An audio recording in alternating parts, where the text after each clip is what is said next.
Hello and welcome. I'm Brandon Torres.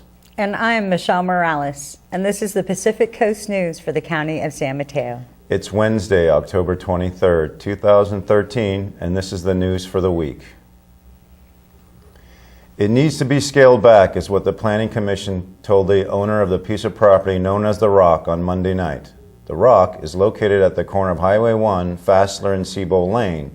In case you're not familiar with the area, here's a picture of The Rock.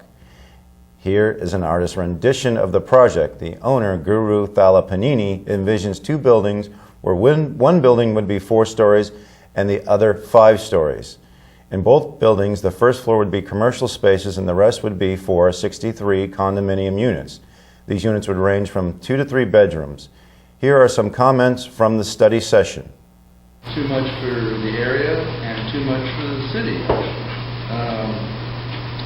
So I think it needs to fit in, as we've already said, with Brockway closer. Not even going into aesthetics, because campus said, whether it's widened or not, Highway 1 is an issue. And if it is widened, we have no idea how that's going to affect that rock. So there's a lot of ifs and a lot of question marks. And I think we all next year, but as it is right now, this is an extraordinary amount of people for a study session. And what you should understand that this is not all, oh yay, this is all, oh no. Okay? And we're a very political town, and people don't have a problem getting out there and beating the drum and waving the flag. But thank you, personally, thank you for showing up in person. That's really sweet that you did that. That's really nice. Yeah, thank you for the. I think that was a really nice. That's a really nice. I think that's a really nice thing. Thank you for taking my question. I want to challenge you that this is an opportunity to build something really special that is small enough to suit the community, that serves the community, that allows the property owner to do something. I mean, of course, it's nice to have the natural land there, but you gentlemen spoke about the need for investment in Pacifica. I just put something that's amazing to look at as you come around that corner, where people are not only saying, I'm going to go to Nick's for a drink, but oh my God, remember how beautiful that building is. So that's what I like to create, but I'm looking for all the feedback. Well, get ideas and planners maybe. Back in 1995, the Planning Commission actually approved Thalapanini's proposal for a 60-room motel. However, building permits were never submitted.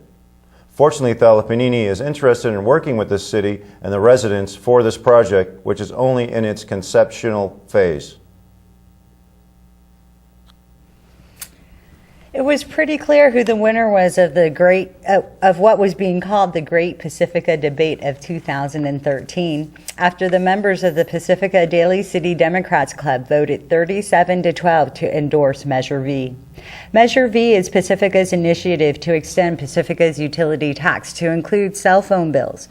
The current utility tax only covers gas and electricity at the rate of 6.5%.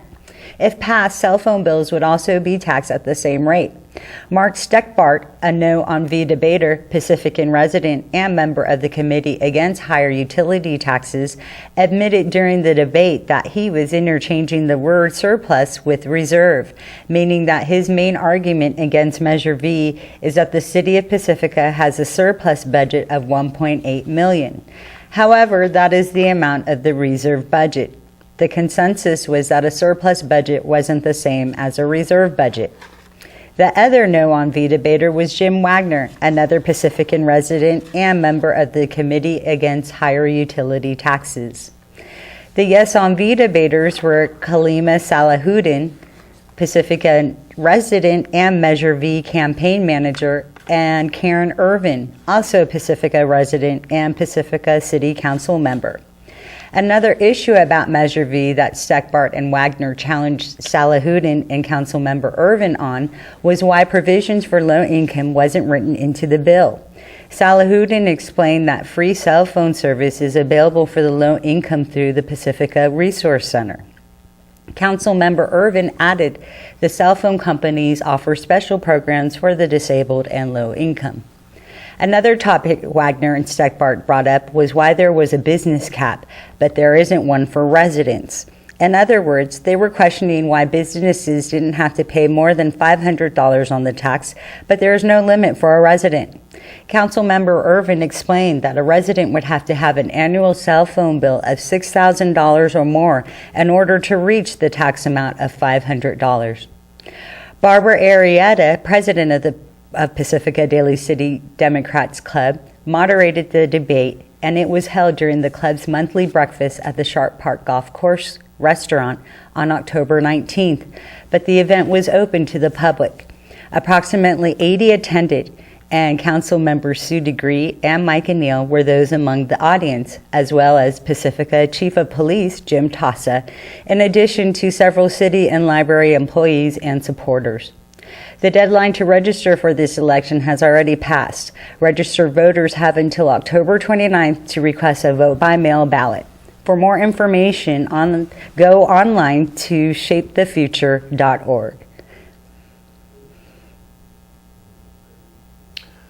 Moving on to the other election news, there are 5 different board elections going on in the Mid-Coast area, and interestingly enough, the most competitive elections are in the sanitary districts. For both El Granada and Montera, there are 6 candidates vying for 3 spots.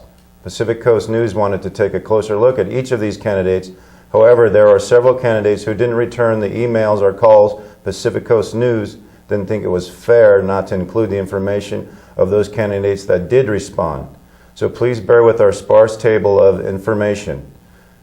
So let's begin with the Granada Sanitary District election. There are 3 incumbents looking to keep their spots on the board. First is Gail Erickson, 65, who is married and a registered Democrat. Her biggest concern with the sanitary district is water, especially since we are in the midst of a drought. Rick Lohman is also an incumbent, but didn't want to share his age. He too is a registered Democrat, and his biggest concern is becoming a larger community service district and being able to bring Parks and Rec's powers to the city. Again, the rest of the candidates didn't return calls or emails from Pacific Coast News. So we know that the 3rd incumbent is Leonard Warren. Mark Passon is a rehabilitation supervisor, David Seaton is an entrepreneur, and Charles Hall is a retired financial consultant. For the Montero Water and Sanitary District, Pacific Coast News had a slightly better response. To repeat, we don't want to penalize the candidates that did respond to our emails or calls. The selection just has 2 incumbents trying to stay on the board. As with the Granada Sanitary District, there are 6 candidates competing for 3 openings. So a quick review of the candidates is as follows. Brandon Kwan is at the ripe age of 19 and is a small business owner. He is single and didn't reveal which political party he is registered with. He told Pacific Coast News that his biggest concern is expanding the district facilities and reducing fees to residents.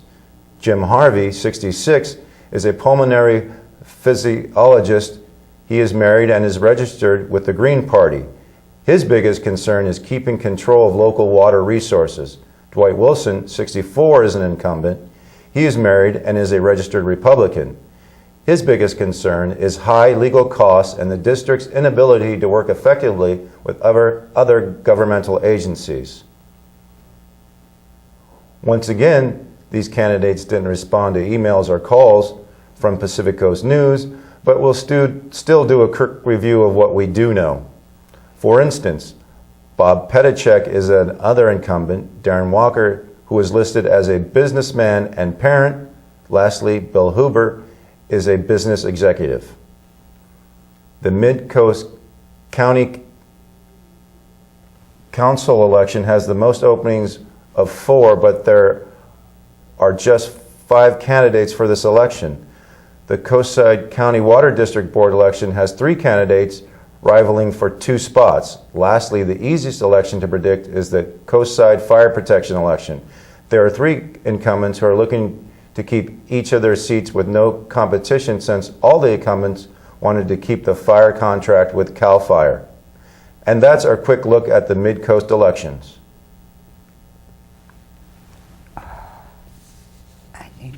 need to forward. I need to forward. That shouldn't be in there.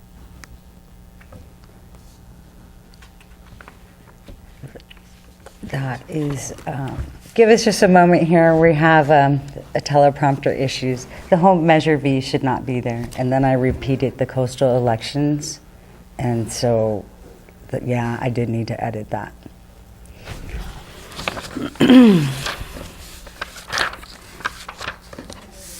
Moving on with our coastal crime updates.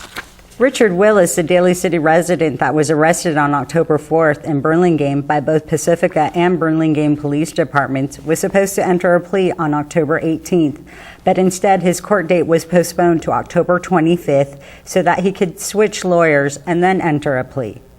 Willis was arrested and charged with attempted murder for beating a 25-year-old San Bruno female resident whose identity is being withheld. On September 29th, at approximately 4:30 p.m., the Pacifica Police Department responded to a call of an assault that was occurring on the 300 block of Esplanade Avenue. Upon arrival, officers located the victim, who was beaten with a baseball bat and was suffering from major injuries, including an injury to her head. The victim was transported to a local hospital. Pacifica police detectives assigned to the case were able to determine the incident stemmed from an ongoing dispute between Willis and the victim. Willis was booked into the San Mateo County Jail, where he remains in custody with a $750,000 bail. The Pacifica Police Department is asking residents to support Luigi's Italian Restaurant, the French Patisserie, and Still Point on the Coast Massage and Bodywork, since these are the businesses that provided prizes to the participating schools in the decorating door contest that is being held for Red Ribbon Week. The theme is "A Healthy Me is Drug-Free." The doors will be judged on creativity.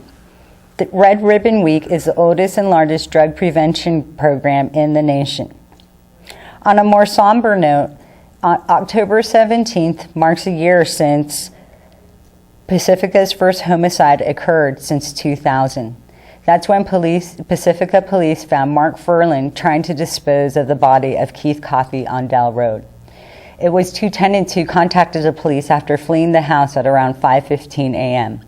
Furlan will also be in court on October 25th for the judge to rule on his competency report.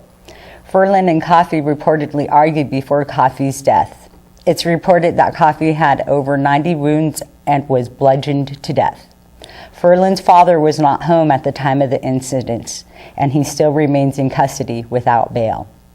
Lastly, the Pacifica Police Department wants to remind residents of safety tips for celebrating Halloween, such as to instruct your children to bring all candy home before eating so that it can be inspected for tampering. Children shouldn't snack while they're out trick-or-treating and before parents have a chance to inspect the goodies. To help prevent children from munching, give them a snack or a light meal before they go out. Don't send them out on an empty stomach. Tell children not to accept and especially not to eat anything that isn't commercially wrapped. Throw out candy or treats that are homemade, unwrapped, or if they appear to have been tampered with, and look for pinholes in wrappers or for torn wrappers. Parents of young children should remove any choking hazards such as gum, peanuts, hard candies, or small toys. Wash all fresh fruit thoroughly, inspect for holes, including small punctures, and cut into the fruit before allowing children to eat it. Wear reflective materials and carry a flashlight when walking. For adults, drive carefully and be prepared for the high number of pedestrians that will be out during the evening hours. If going to an adult Halloween party, make sure you don't drink and drive. Use a designated driver if alcoholic beverages are being consumed. The county has posted bacteria warning signs at San Pablo Creek since it tested positive for a high concentration indicator bacteria. These signs are posted to alert the public that there may be a risk of illness associated with swimming in contaminated waters and are an advisory rather than a quarantine or beach closure. The indicator bacteria include total coliform, E. coli, and enterococcosis. In addition, there is a posted bacteria warning sign at the Outer Harbor Beach. Persons using recreational water posted by county health officials do so at their own risk. San Mateo County routinely tests 43 sites each week, including ocean beaches, creek mouths, and bay lagoon beaches. When high indicator bacteria levels are found, the site is posted with a warning sign and is retested to confirm the results. When swimming at ocean beaches with creeks that cross the beach, the county recommends to avoid recreational activity in the creek, as well as in the ocean water in the immediate area of the creek. While the creek water may look calmer and safer to play in, it typically has higher bacteria counts than the ocean water. The county also suggests to avoid going in the water during rainstorms. Swimming in areas close to urban streams and storm drain outlets should be avoided during and for up to 3 days after the end of rainfall due to the increased levels of bacteria caused by rainfall runoff. If you are interested in volunteering to assist in the collection of samples from your favorite beaches, please contact Greg Smith at County Environmental Health by calling him at 372-6200. Again, that number is 372-6200. County staff will provide training and needed equipment and supplies for the sampling. Sites are sampled every Monday morning by a combination of county staff and volunteers, primarily associated with the local chapter of the Surfrider Foundation. Volunteers drop samples at convenient locations in either Half Moon Bay or Pacifica for transport by county staff to the Public Health Laboratory for analysis. The Pacifica Fire Department held its annual open house on October 19th. Besides being able to see and explore the fire trucks and equipment, there were station tours and a few demonstrations. It's all about the kids, said Pacifica firefighter and paramedic Bill Ferreira. He helped coordinate the activities for the day's events. Shortly, we'll see Finn Evison 4 getting his chance to do the Little Squirter Challenge, where kids knock down cones with a fireman's hose.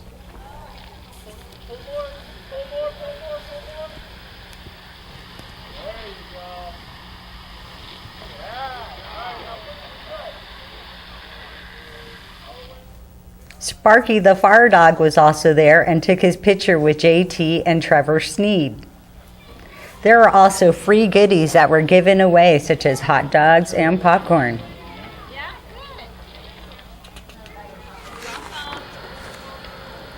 Then here is firefighter and paramedic Ferreira demonstrating an auto extrication by using the jaws of life.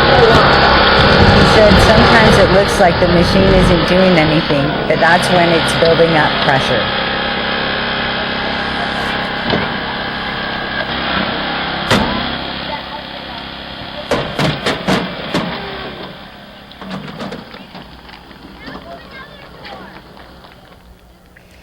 This fireman is demonstrating a cliff rescue by rappelling down the side of the station and going to the other firefighter that is pretending to be someone stuck on the side of the cliff. The firefighter will tie the other firefighter to his special harness. Once everyone is secured, they'll be lowered to safety.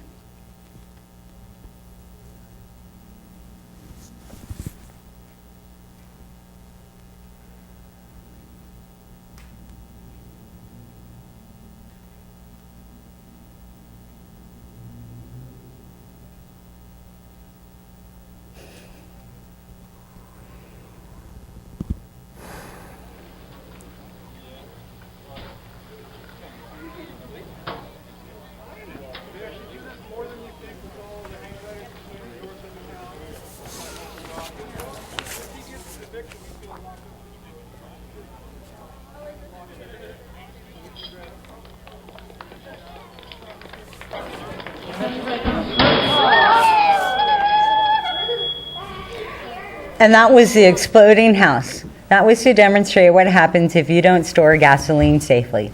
Firefighter and paramedic Howard Brown was in charge of the exploding house.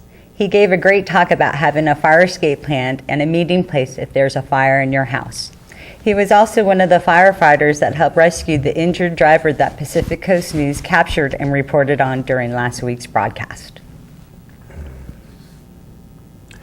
As you know, the 43rd annual Half Moon Bay Art and Pumpkin Festival took place over the weekend, and besides there being the gargantuan guards, there was pumpkin flavored or shaped everything you could think of.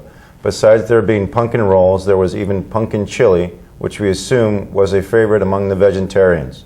And of course we can't forget the pumpkin ice cream or the pumpkin rolls. There were even pumpkin beanies for those who didn't dress for the foggy weather.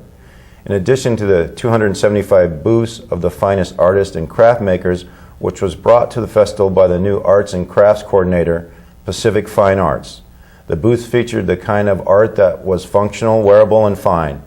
After being so successful last year, the second annual Made on the Coast Locals block was coordinated again.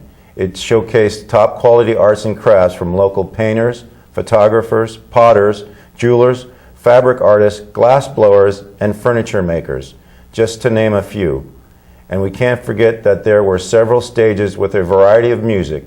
The festival is a huge civic effort. Some 35 nonprofit and community service groups participated in the festival by operating food and game booths. An estimated $500,000 is raised every year by local community service groups through food, beverage, game, and parking sales, and sales were up this year.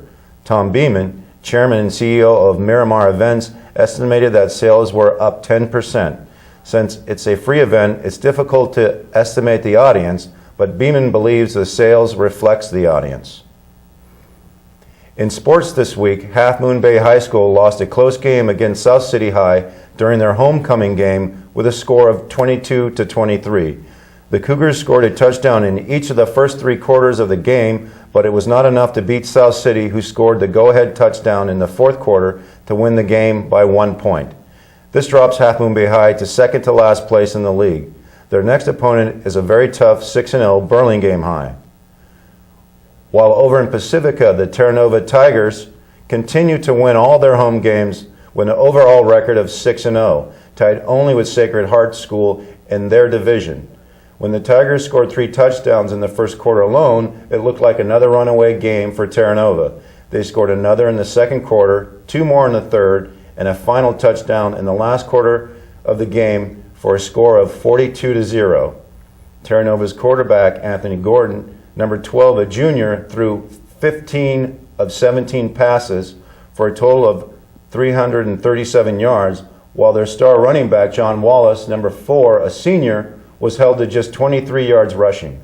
Terra Nova High is currently ranked 112th in the state, with their next game against 5-0 Menlo Atherton High, who easily won their last game against Sequoia High 42-10. This looks to be another hard team for the Tigers Friday night at Menlo High.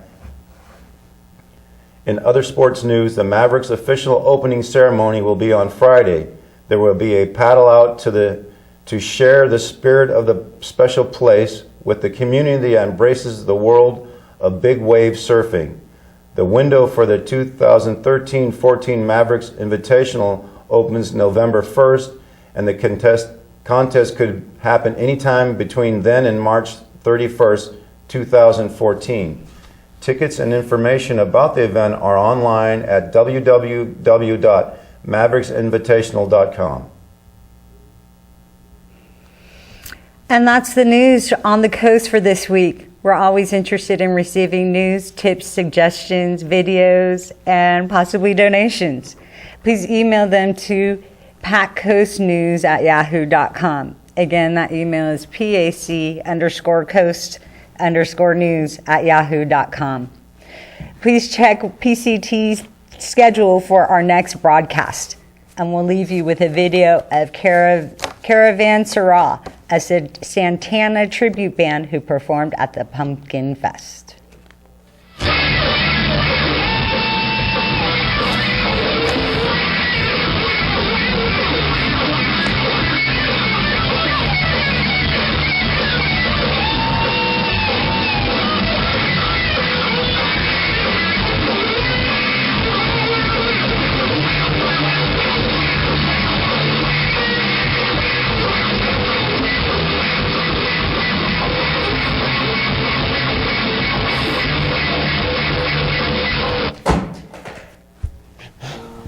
didn't even see what the clip was. I was like, Was here's that even a 30 Santana song? They were I don't even know. Oh, man is right.